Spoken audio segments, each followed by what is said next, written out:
Alhamdulillahi Rabbil Alamin. Alhamdulillahilladzi anzala sakinata fi qulubil mu'minin liyazdadu imanan ma'a imanihim. Ashhadu an la ilaha illallah al-malikul haqqul mubin wa ashhadu anna Muhammadan abduhu wa rasuluhu shadiqul wa'dil amin. Allahumma salli wa sallim ala sayyidina Muhammadin asyrafil anbiya'i wal mursalin wa ala alihi wa ashabihi ajmain. Seluruh peserta aksi yang saya cintai, saya hormati, dan semoga Allah muliakan, angkat tangannya semuanya sambil pegikan takbir 3 kali. Allahu Akbar, Allahu Akbar, Allahu Akbar, Allahu Akbar, Allahu Akbar, Allahu Akbar. Berbicara tentang Palestina itu ada berbicara tentang napas panjang perjuangan. Kenapa?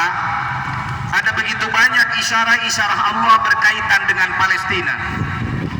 Yang pertama, Palestina dipandang dari sisi mantikil akidi atau dipandang dari paradigma akidah.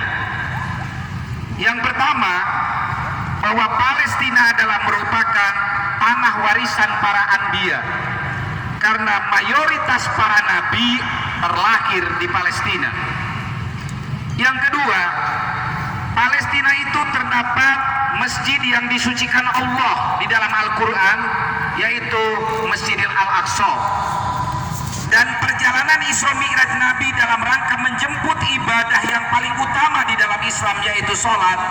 Perjalanan Isra Mi'raj Nabi adalah minal Masjidil Haram ilal Masjidil Aqsa. Yang ketiga, tanah suci Baitul Maqdis adalah tanah suci ketiga umat Islam setelah tanah suci Madinah, tanah suci Mekah, dan yang ketiga adalah tanah suci Baitul Maqdis. Yang keempat, Palestina adalah jantung buminya umat Islam di dunia. Kalau jantungnya sudah tidak berdetak lagi, itu menunjukkan bahwa umat Islam segera mati.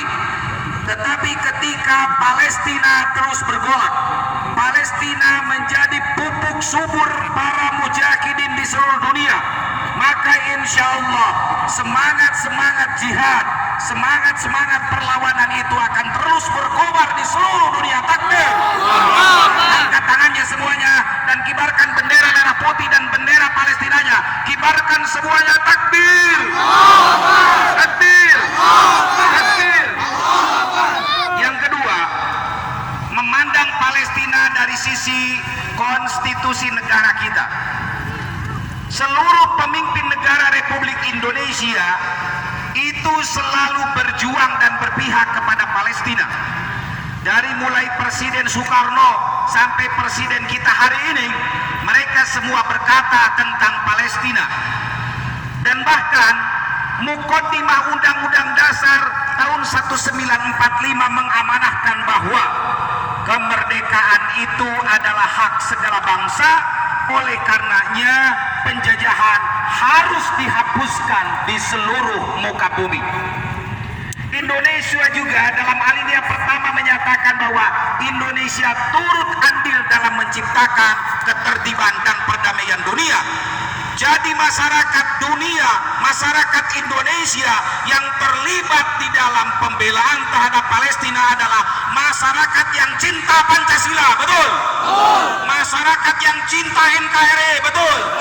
Masyarakat yang selalu melandaskan kepada Undang-Undang Dasar 45. Justru mereka yang nyinyir, yang memuili adalah mereka Zionis Nusantara, betul? Hapuskan mereka dari benak umat Islam. Jangan dengarkan gonggongan mereka yang selalu mengkampanyekan tentang Zionisme internasional.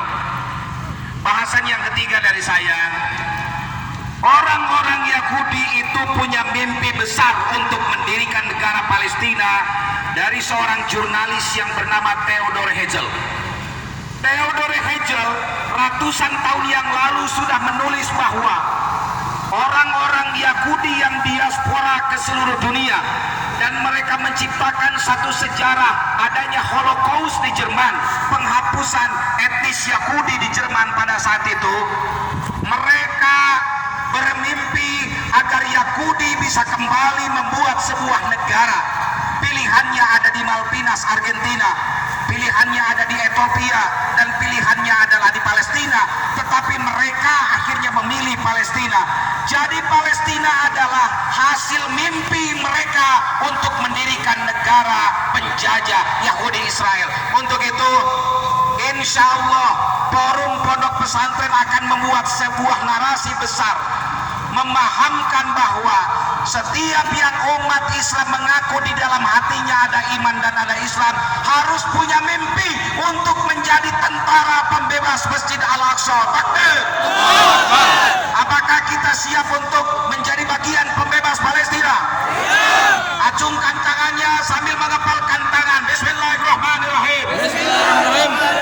Saya berjanji kepada Allah, disaksikan oleh para malaikat, disaksikan oleh langit dan bumi, bahwa kita berjanji sepenuh hati untuk menjadi bagian pembebasan Palestina. Kalau saya katakan Palestina, semua mengatakan merdeka. Palestina, Palestina, Palestina. Takbir, takbir. Yang terakhir dari saya, yang terakhir, perjuangan Palestina hari ini adalah hasil kreativitas para pejuang. Kita jangan percaya tentang narasi yang mengatakan bahwa Harakah Muqawimah Al-Islamiyah adalah teroris seperti yang dikampanyekan oleh Amerika Serikat dan oleh Israel Yahudi lanatullah. Logikanya, Indonesia 350 tahun dijajah oleh Belanda, 3,5 tahun oleh Jepang, beberapa tahun oleh Portugis. Apakah tentara kita, masyarakat kita, pejuang kita dulu yang ingin merdeka dari cengkraman penjajah disebut teroris?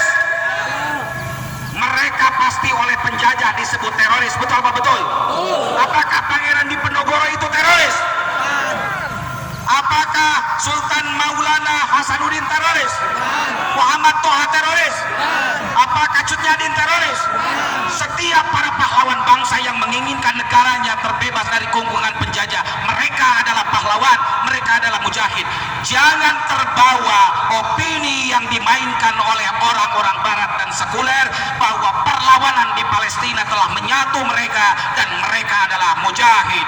Kalau saya katakan perlawanan, semua bilang mujahid. Perlawanan, perlawanan, perlawanan, perlawanan, perlawanan. Yang terakhir dari kita, rogoh pesak masing-masing, saku masing-masing, keluarkan berapa rupiah pun yang kita miliki, dan insya Allah Allah akan berikan keberkahan. Surah Al-Anbiya ayat 71